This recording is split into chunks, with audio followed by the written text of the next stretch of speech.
to Bet on It. Football's finally back. Yeah, I know it was kind of back last week, and I didn't have the best week 0, but now it is week 1. We have a full slate of games, and I'm searching hard for those underdogs for you guys. We got to cash another one of those parlays this year. But let's get on with the show. I'm going to bring in my favorite guys, Marco D'Angelo and Joe Raineri. Welcome to the show. If you guys missed it last week, I actually did give you an explanation as to where your guy, Yanni Corrales, the Greek gambler, is. So go back, watch that episode. We got the Mr. Joe Raineri, and he's going to be bringing some heat. I love it.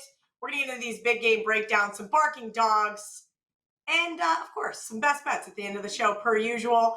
First game, Saturday night, 7 p.m. Eastern, 4 p.m. Pacific. This game, I'm going to be bluntly honest with you guys. I want no part of this game, but I cannot wait to watch it. Utah, now a 3-point favorite, total 51 in the Swamp versus the University of Florida.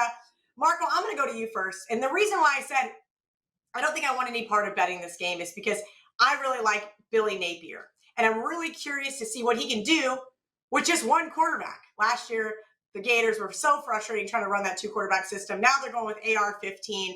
I think what we've seen so far from Napier is they've rejuvenated this team. They've got the locker room pumped, but I'm just not so sure. Last week you gave out Utah as your Pac-12 winner. This team looks like a force to reckon with, but is the Swamp going to get the best of them on Saturday night?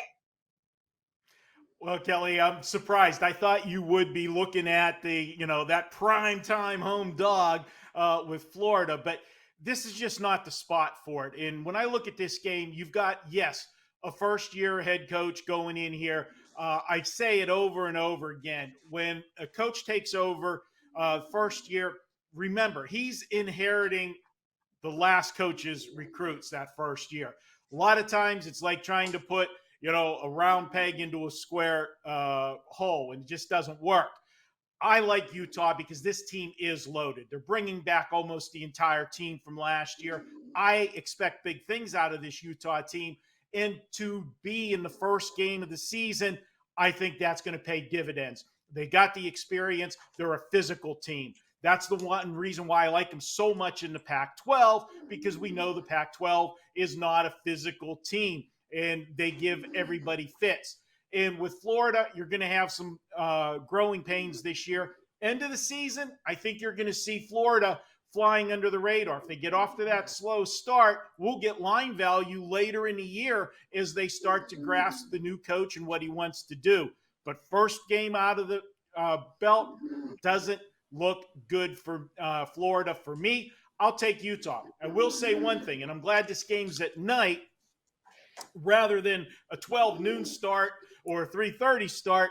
Playing in that Florida heat can be a problem the first game of the season for some of these teams that travel there. Watch that. You can get fatigued. You might want to look at first halves with some of these games in the heat before they run out of gas. That's not going to be the case playing at night, so just don't worry about that, but write it down for some other ones. I've got Utah winning this game. I've got them winning 31-20. Let's go ahead, lay the points with Utah. I like this one. Might make my card on Saturday. We'll see where we end up. Joe, I know you had more faith in me than to just take this home dog with a new coach and a new system. Marco, come on. I like I said, I do lean towards the Utes here. I would have preferred a 2.5. I think this one's even going to get to 3.5 here before kick. What say you about the Utes and the Gators, Joe? There was a time not too long ago, Cal, where going to the Swamp was, almost just put an L next to the schedule because you weren't winning in the Swamp. But boy, oh boy, what a difference a couple of years makes here. Now, Napier's coming over. He's trying to infuse a whole new system in there, a new attitude. He's got some nice pieces left over. He's got a quarterback that a lot of people are bringing up the name Cam Newton about in Richardson. Big guy, can run, can throw the ball, but I do think it's going to take a little time. And this time of year, Cal, I am all about stability, continuity. I'm all about teams that I've got the same coach, same coordinators, same quarterback. I've got returning starters on both sides of the ball. All of those boxes are checked by Utah in this game. Cam Rising. But Marco brings up a good point. It's going to be hot. Any which way you cut about it, I can tell you right now, it's hot here. It's almost like playing golf in the desert at noon.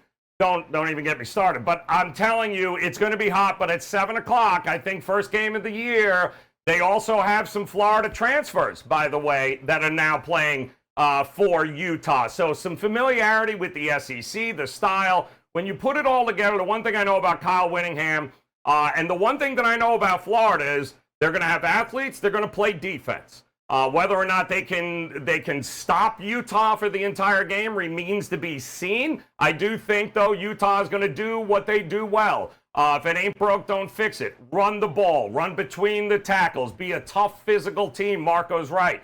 In the trenches, this is where this game is going to be run. And I think Billy Napier and Florida would be out of their mind if they just want to drop back and throw the ball, 60 times in this game. I don't see it happening. I think they, too, are going to try to establish the line of scrimmage. When you put it all together, the big question mark with Florida, and we've got a lot of them, the one thing I know is they're going to play some defense, and so is Utah. So I like the first half under. I think the nerves, the home crowd, being in the swamp, I think that's going to help Florida keep the scoring low. But when you put it all together, first half under is the way I'm looking at. 26 right now is what I see, and I wouldn't at all be opposed to a full game under. I expect this to be a dogfight that's played in the trenches. Cal, give me the under in this. Yeah, if you guys don't know Joe Raineri, you're going to get a lot of first half type plays from him. I like his analysis there as well. And I think it's an absolute travesty that we have this game on at basically the same time. Saturday, 7:30 Eastern, Notre Dame at Ohio State. Ohio State is a 17-point favorite, and it's headed to 17.5, total 59. Joe, I'm going to kick it right back to you. Bottom line, I played Ohio State earlier in the month, and I also got it from VR that said they hammered this Ohio State game. I know our good buddy Chris has a beautiful number of Ohio State minus 14, and I do not, but I do like it still at 17, but you're almost late to the party here at 17.5. I think Notre Dame is on the up and up, and I'm excited to see what Marcus Freeman can do with that team. But as you mentioned, with the latter, Florida, when you get a new team, new system, I know Freeman was a coordinator and now he's moving up to head coach. It still can kind of cause a few ruffled feathers. A lot of people like this Ohio State team to win it all. I'm not that high on them, but I do think they should handle business here in Columbus. Yeah, and really I think the name that you're going to get to know and you're going to hear a lot this year, guys, is Jim Knowles. I know him well because coming from Oklahoma State and being an alum there, very sad and very upset to see Ohio State just steal him, basically, from us. But the reality is he is one of the best defensive coordinators in the country, hand down. There was a reason why Coach Day went out and got him, and he is going to be a big difference maker for this Ohio State team that's got nothing, and I mean nothing, but athletes. Especially on the defensive side of the ball, they have not lived up to expectations, certainly not last year. If anybody thinks Notre Dame's going to do what Oregon did last year and run off tackle left, run off tackle right, and have success against a Jim Knowles defense, the 4-2-5, you're out of your minds. It's exactly what the missing ingredient for Ohio State was. I've got an inexperienced quarterback, never started a game before. I've got all sorts of question marks on the offensive line for Notre Dame. There was a report a couple of weeks ago that there was an illness going around. A lot of the starting offensive linemen, young guys no less, weren't able to play or practice. So I think there is a ton of question marks with Notre Dame. The one thing I don't question is Ohio State's offense and how potent they're going to be. Welcome to the show there, Coach. Your first experience as a Notre Dame head coach. You got to go to the shoe and take on this monstrosity of Ohio State, which is why, Cal, I think Ohio State puts their stamp on this game early and often. And while the full game number may seem high to some, I think the first game number, the first half line, is exactly where it should be. I got no problem laying 10 in the first half here. I expect Ohio State to be up double digits easily in the first half here, and then, in all likelihood, pull away in the third, and then just step on them and finish them by the time we get to the fourth. There will not be run left, run right over this Ohio State defense with Jim Knowles now. I can promise you that, Kel. I love that. Great insight regarding the defensive side of the ball for the Buckeyes. Marco, are you on the Buckeyes train with us, or are you going on the other side? Well, Kelly, this is just a lean for me because I'm not comfortable laying this big of a number against Notre Dame the first week of the season. Yeah, Joe hit it on nail on the head. The defense is going to be better for Ohio State. It better be. I mean, you look at some of those games last year. Touché. And let's go to the Rose Bowl against Utah. The last time we saw both of these teams, Notre Dame and Ohio State, in their respective bowl games, there were opposite finishes, but both were high-scoring games. Notre Dame choked away a 21-point lead, and Ohio State come roaring back from a deficit in a thriller against Utah, 48-45. So, yeah, that's why they went out and got a defensive coordinator to try to shore up this Ohio State defense. But when it comes to offense, that's never been a problem for Ohio State. Yes, it's a first-year head coach, and I say I like to go against those guys. This one is a little bit different because they hired from within, so it's not as big of a transition. He is familiar with the personnel that he had there from being an assistant, so it's a little bit smoother, but they don't have the starting quarterback, and that's huge. When you new head coach and you got to break in a new quarterback against a team like this, yes, Notre Dame's going to try to run the football. Will they have success? Probably not. And once you're down 2 scores, even if you are trying to run the football, you're going to have to abandon that. I lean to Ohio State. My number, I have them winning by 18. So, yes, that covers the spread, but just barely. And this line is only going one way. It's not going to come back down to under 17. If anything, it's going to continue to rise when we get to Sunday and John Q. Public gets involved with this one. So for me, it's Ohio State or pass. This will not be on my card. Good stuff, Joe and Marco. And speaking of Ohio, we're going from Columbus to Cleveland. You guys know what time it is. It's time for some TNA. There he is, Mr. Ralph Michaels. You guys know him on Twitter as @CalSportsLV. And yesterday he tweeted about teams with a game under their belt. And Ralph, was that some surprising info? Please share with our Bet On It audience. You know, Kelly, this is one of those things where if you think about it, I could be talked into that, yes, it makes sense without knowing the facts.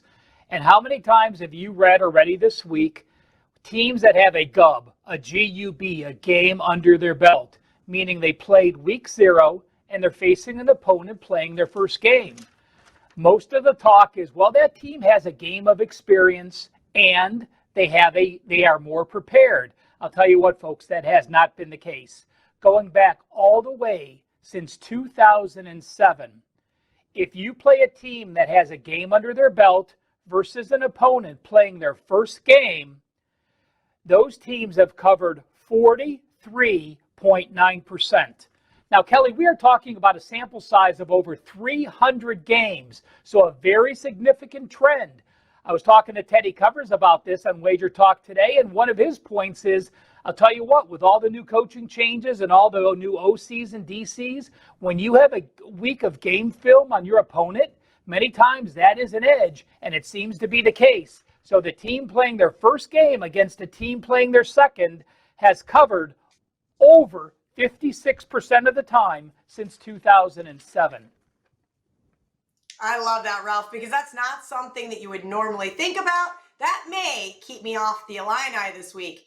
In regards to totals, we don't talk a lot about totals, particularly in college football on this segment.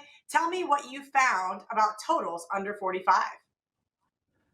Well, I do play a lot of totals, so this season we will be talking much more about totals to bring that part in. I'll tell you what, when you cash a totals play, it pays as much as a side play, so don't cut yourself short by only looking at half the field. One thing to look at is I broke out the first 4 games of the season compared to games number 5 through 12.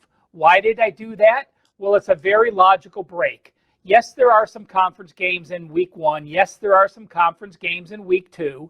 But many of the conference opponents play non-conference foes early and then play conference games the last 8 games of the season. When you look at a total of under 45, so that's 44.5 or less, going all the way back since 2011, there are over 400 games that fit the bill. Games 1 through 4, when teams are playing a little more carefree, they're not afraid to open up the offense. They're often a 3 or 4 touchdown favorite against weak non-conference foes. Those games have gone over 54.9%. So 55% of the time, games 1 through 4, those low totals have gone over. When we get later into the season into conference play, games number 5 through 12, there's a reason those totals are that low. Games 5 through 12, the over has hit only 41.8% of the time. That means the under has hit 58.2% of the time. Totals are high for a reason. Totals are low for a reason. And especially when we get into conference play, when you have one of those low totals, the best way to go is to think about the under. Okay, Ralph, it is week 1, and I'm looking for some team-specific TNA here. I know you dug up some for me. Well, last week I'm going to tell you good games, and I'm going to have some bad games. And last week here on the show, I had a best bet on New Mexico State plus the points against Nevada.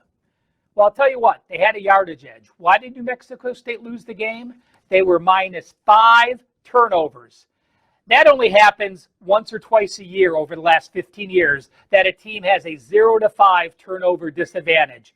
When you look at teams that were minus 5 turnovers or more, and they're a dog in the next game, since 2016, they have gone 0-17 straight up and 3-14 against the spread. That is 18%.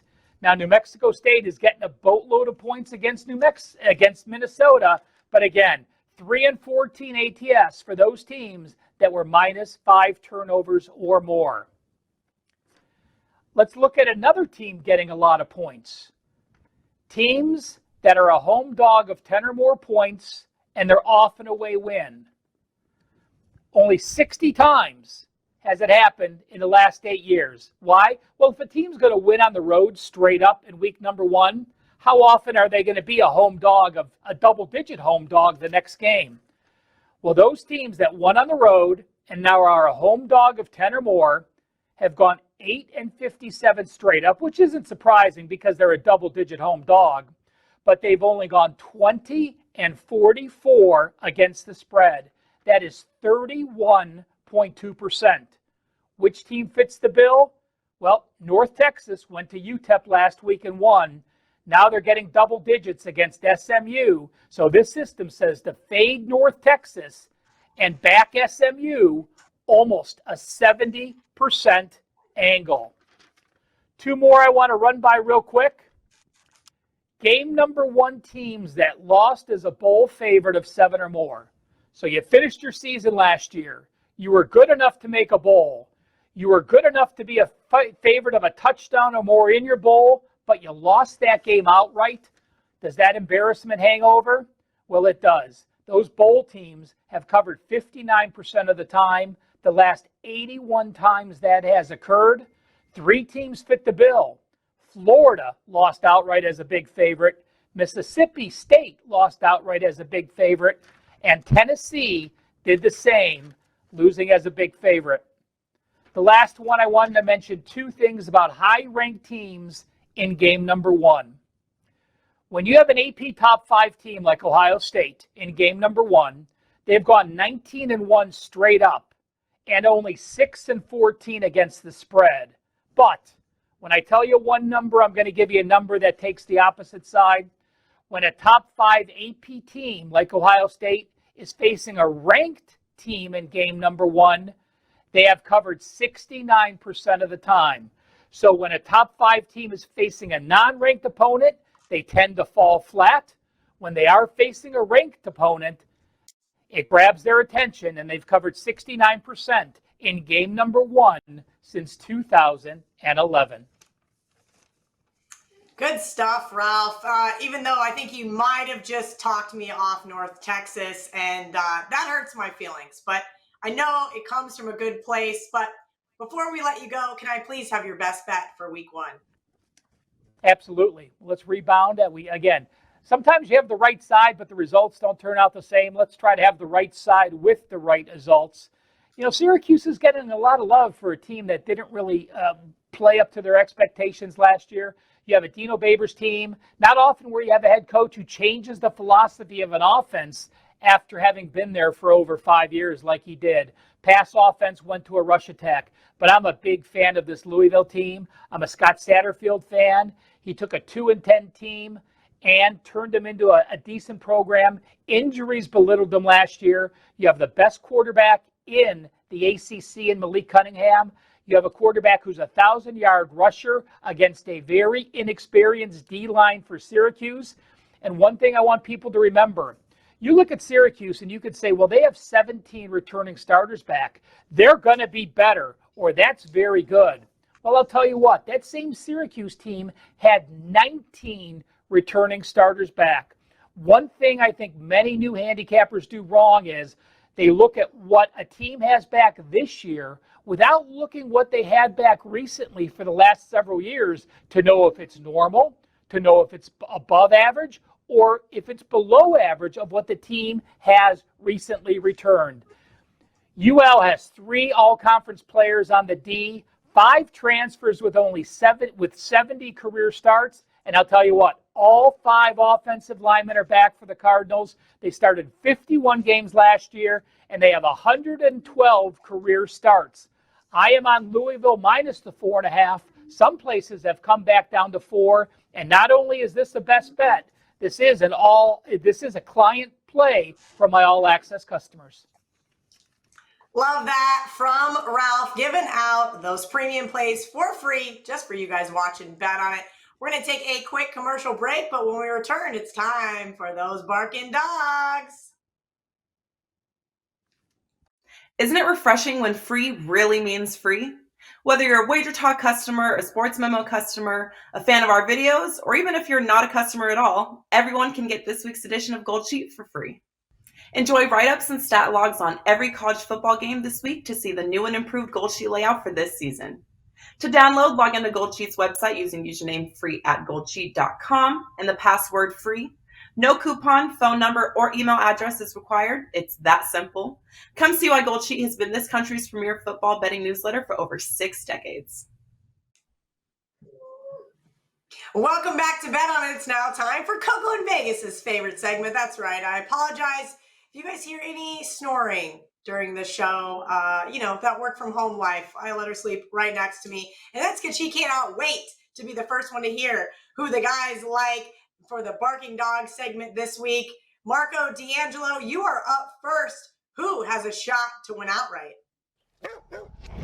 Well, Kelly, I'm going to go to a top 25 matchup. We've got Cincinnati going to SEC country to play Arkansas, and they're plus 6.5 in this game. I think they got a big shot of winning this game outright, and I love them plus the points.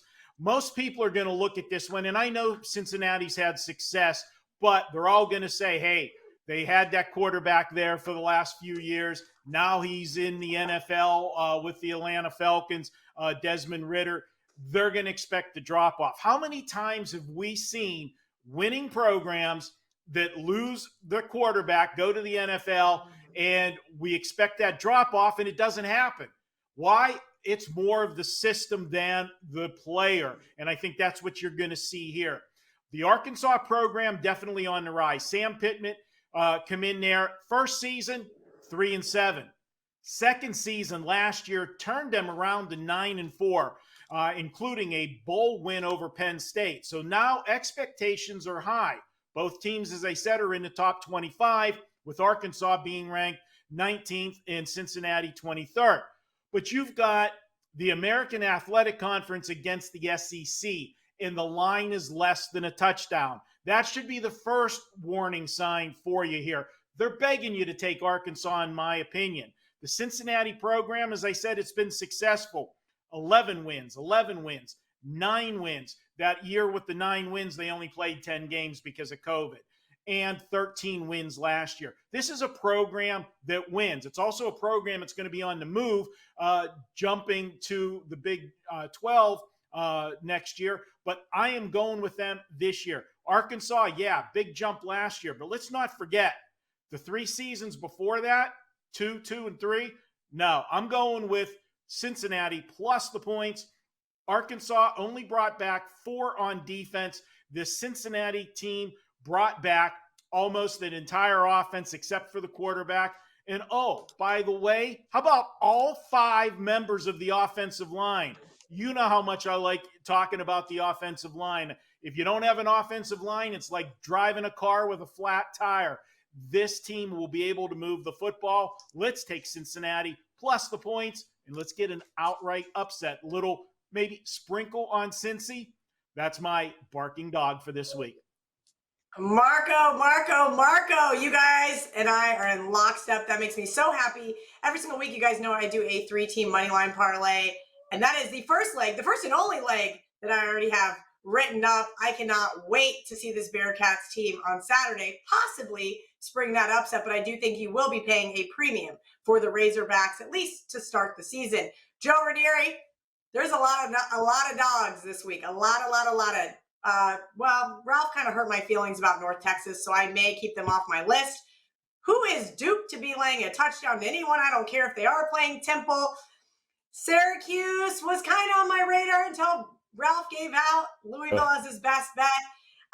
There's some slim pickings here in terms of big dogs, and that kind of scares me. I do like Eastern Carolina. They may make my play. And then a team I don't know that well, but I do know their opponent, Virginia Tech. We'll see how things chime out for me this week. But, Joe, give me a dog that's going to win outright. I need your help. There's too many little dogs that I just can't get enough of.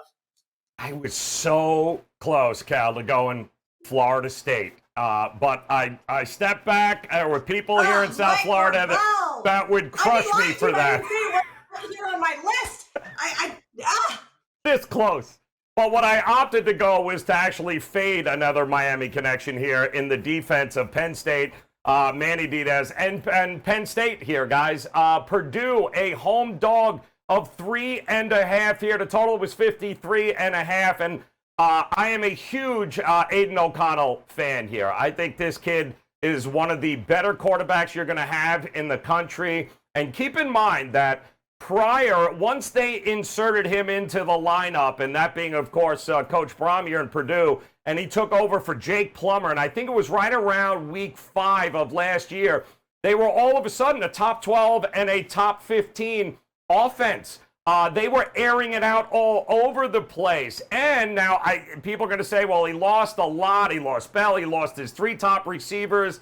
Yeah, but he also lost them for the bowl game, and he also lit them up for over 500 yards. I think him and Coach Brom, I think the offense is going to be geared up for another monster season. I do not trust the defense of Penn State here. Now, while I like Sean Clifford, and I think this might be a little bit more high scoring here because I don't necessarily trust Purdue's defense either. But when it comes down to it, if this is going to be a shootout, which I think it is, I'm going to go with the better quarterback. The better quarterback is Aiden O'Connell. He is at home. I love this spot for him. I love this spot for Purdue. And you want to give me the hook in a field goal game that I think is going to be real close? I'll take it all day long. Give me the home dog with one of the better throwing quarterbacks that we're going to have in the country, and this kid can light him up, and I think he's going to light up this Penn State defense with Manny Diaz. He's going to come after him, and this kid, Aiden O'Connell, is going to make him pay. I'm going to take Purdue plus the 3.5, and I got to sprinkle a little something on the money line like we did with Northwestern last week. I love it. You did crush Northwestern, and guess who had $0 on the money line? But I won't make that same mistake again this week. I've already bet Penn State. I've already bet Purdue, and I'm locked and loaded. Don't forget, guys, that is a Thursday night game. So tomorrow this does come out on Wednesdays. If you waited until Friday or Saturday to watch, you are late to the party. And hopefully by then, Joe's already cashed a ticket. Speaking of cashing tickets, Marco's segment each and every week, that sandwich or trap game was absolute money last year. Well, how do you have a sandwich? You got to have two sides. So I already know, because it's week one, can't be it. The jelly's not open, Marco. It's got to be a trap game. Well, it is a trap game, Kelly, and there could have been a sandwich. We did have a couple teams play last week, or we could have had an open face sandwich, but no, we're going to a trap game. And yeah, it's week one. It's also what I like to refer to as cupcake week. This is the week where you're going to see so many big spreads. As the average Joe public walks into the sports book and grabs that sheet and looks over this week's schedule, first thing he's going to say is, man, there are a lot of big lines this week. Well, that's because teams like to schedule cupcakes that first week. Hey, they'll pay a little sister of the poor to come to town and get their ass kicked for $1 million. Hey, it's $1 million payday. You want to kick my ass for $1 million? I'll sign up for it. But when they go down that schedule, they're going to see a game where it's basically a pick'em. You're going to see North Carolina -1 or 1.5. And North Carolina played last week. And they scored 56 points, if I remember correctly. And all they got to do is win this week. And they're playing Appalachian State. Well, you got, a Sun Belt team versus an ACC team. This looks like a mismatch. They're going to want to run to the window and grab North Carolina in this game. That is a huge mistake. Since 2015, Appalachian State is 74-19 straight up. This is a program that knows how to win.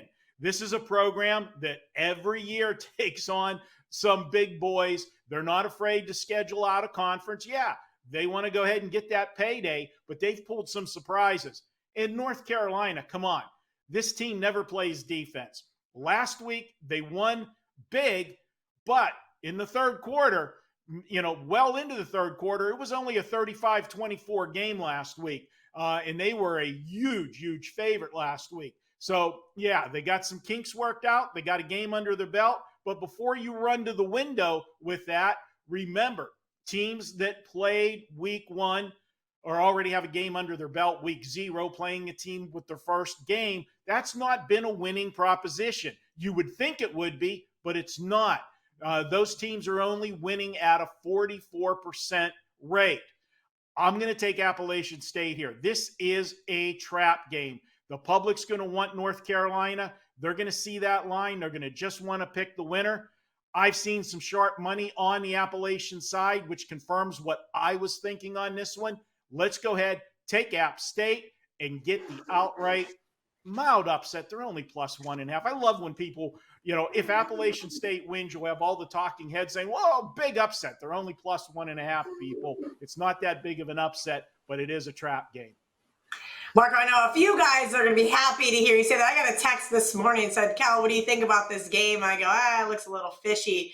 Florida A&M looked really good for about a quarter last week before North Carolina just kind of ran away with it. But of course, Joe's going to do a little something special this week for you guys and special in honor of VR. But going forward, I want you guys to jump in the comments and tell us what special segment you'd like from Joe. But until then, Joe, give me the Steam Game of the Week. I love it. Yes, in honor of VR, had a chance to talk with him last week, and always great to see how well he is doing, and an absolute legend to say the least, and I wish him the very best of luck here in his future endeavors. But we both kind of looked at each other for this Steam game and said, can somebody explain to me why Indiana is a favorite over Illinois? Now, granted, they're home, but this opened up, the look-ahead line was somewhere around 5.5, even a 6 or 2 I saw in the marketplace. And then, of course, Illinois opens up last week, week 0 against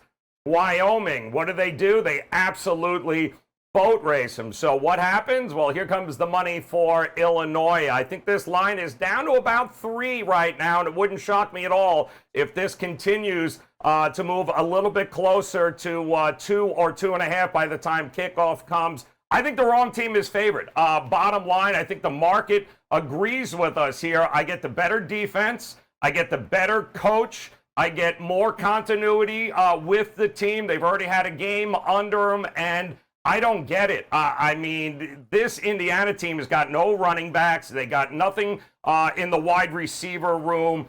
They also, let's be realistic here, middle of the road, and I'm being generous here, but middle of the road defense, they're going to get bullied by this front seven of Illinois. I get it, they're home, but I don't see how Indiana is a favorite in this game in any way, shape, or form. I think Illinois and Brett Bielema, I think they keep that train rolling. I think they win this game outright.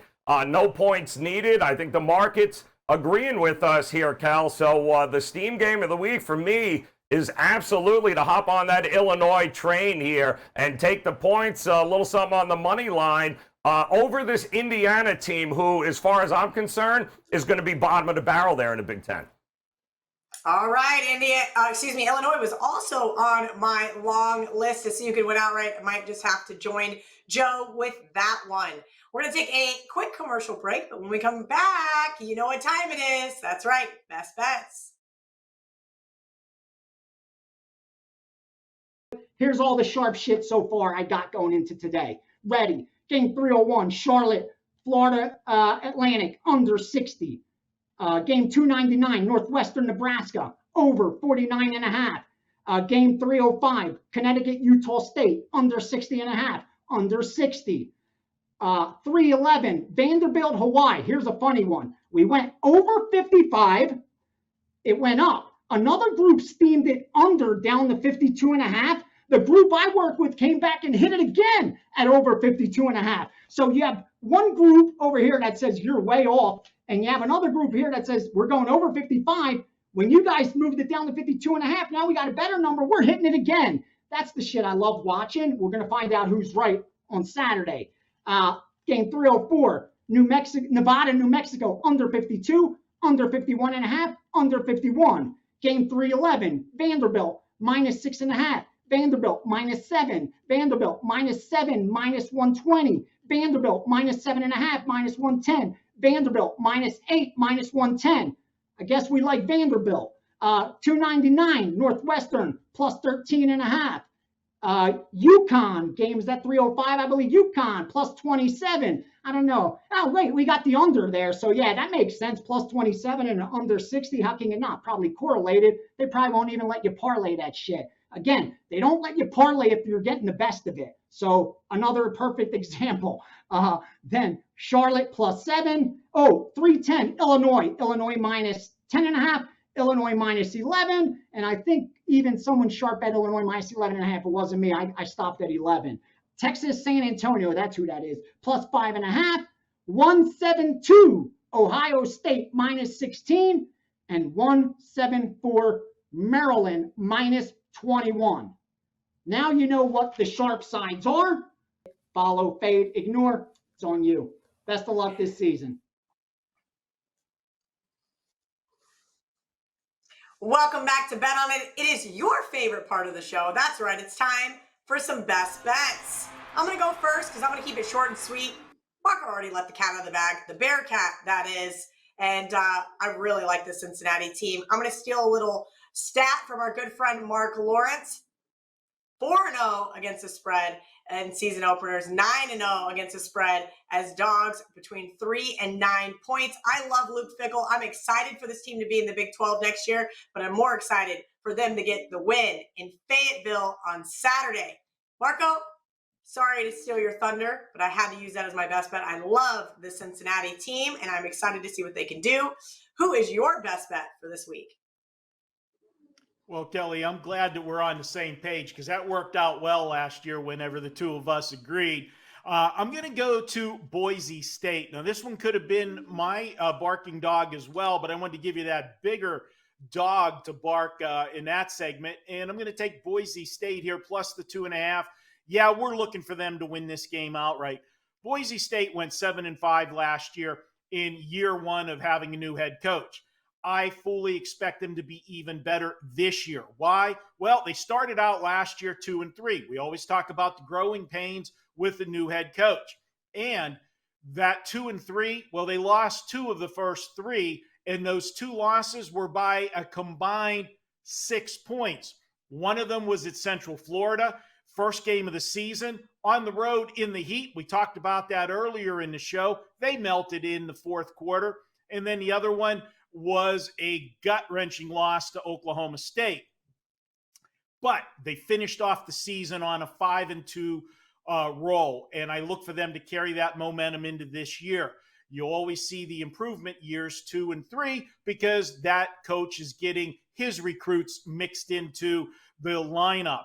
Also, Mountain West versus Pac-12. Most people are going to look at this and say, oh, well, the Mountain West is a weak conference going against the Pac-12, but this is the type of team that gives Pac-12 teams problems. Boise State is physical. We talked about Utah earlier in the show. Boise State is cut out of that same mold. They will pound the football at you, and they'll do so here. How about a little history lesson? Oregon State, last 5 seasons, 0-5 straight up and against the spread in their season openers. The last 4 under the current head coach. Boise State is loaded. They return 8 on offense, including a senior quarterback. We talk about continuity, hit the ground running. You've got a senior quarterback, 8 on offense, 9 on defense. And that defense last year held 8 of 12 opponents to 21 points or less. I like Boise State to get the job done on Saturday. I've got them winning outright 30-24. That is my best bet for this week, college football. Oh, Marco, I love the Beavs last year. That team got it done for me, but I think you're right. Looks like the Broncos are the play. And when they were 3.5, I, of course, did the head fake, and now I blinked, and it's 2.5. So I am late to the party there. Hopefully they can get that outright win for you, but I have to pass. Joe Raineri, best bet for week 1. Love that play, Marco. Big on Boise this week as well. And I kind of went towards a philosophy for my best bet this week, Cal, where if it walks like a duck, talks like a duck, it's a duck. And in this spot, the duck is Bo Nix. I don't care he changes uniforms. I don't care he goes from Auburn to Oregon, and somehow or another that's supposed to make him anything other than a duck. And this duck is going to get crushed with against that Georgia defense, much like he did when he was with Auburn and those Tigers, who didn't have a whole lot of success against the Georgia Bulldogs. Now, I get it. 15 on draft day. That's what this Georgia squad lost last year. But let's be realistic. Kirby Smart, hell of a recruiter, hell of a defensive mind. They have guys stepping up, no problem. It won't be as dominant a defense as it was last year, but it's going to be dominant, make no mistake about it. And I don't see, listen, they've played Bo Nix before. They understand who he is. While I think there's going to be some nice highlights we can show from, what Oregon could do, it was, it's nice. Oh, look at that. It's a pass, it's a nice run. Yeah, for the most part, they're going to get crushed, and so is Bo Nix. So to me, I think Georgia's going to get out ahead in this game, and then I think they're absolutely going to deflate the football on Bo Nix. I think this is a dead under. 52.5 is what it is. I think it's going to be a slow start maybe to that Georgia offense. But there's one thing I know is that Oregon will not have a lot of success against this defense with Bo Nix under center.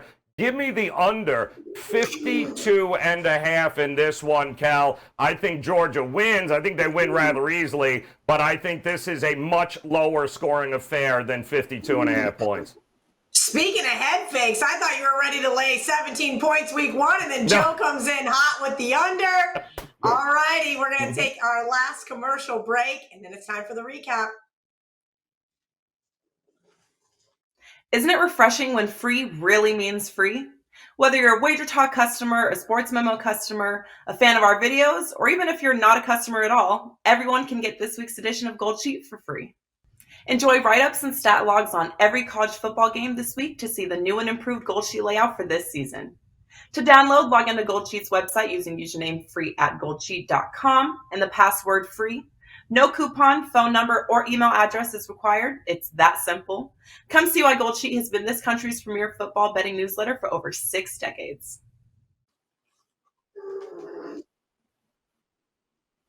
Make sure you guys hit that subscribe button, a little like, turn on that little bell, anything, jump in the comments, tell us you love us, tell us you hate us. I know that's usually VR's stitch, but I'm going to steal it from him because we are so close at Wager Talk to 100,000 followers. When I just looked, about 1,200 away. So if you're new here and you haven't subscribed yet, please do so. We thank you in advance, and hopefully we can pay you guys with some winners. Let's recap that show and get you guys the hell out of here and on to the NFL preview show. All right, Utah in the swamp. Marco likes Utah -3. Joe says give him that first half under and even the full game under. Speaking of first half, Joe likes Ohio State first half. He's coming in to bet on it week 1, changing all the things up, bringing us totals and first half plays. Marco and I agree. Ohio State -17 might be a little steep at this point, but that is the side we lean. Barking Dogs, Marco likes Cincinnati, which is coincidentally my best bet. Let's hope they can get that win in Fayetteville for us. Purdue, Thursday night. That's right. Home underdogs for Joe. +3.5. He said, don't forget to sprinkle a little bit on that money line.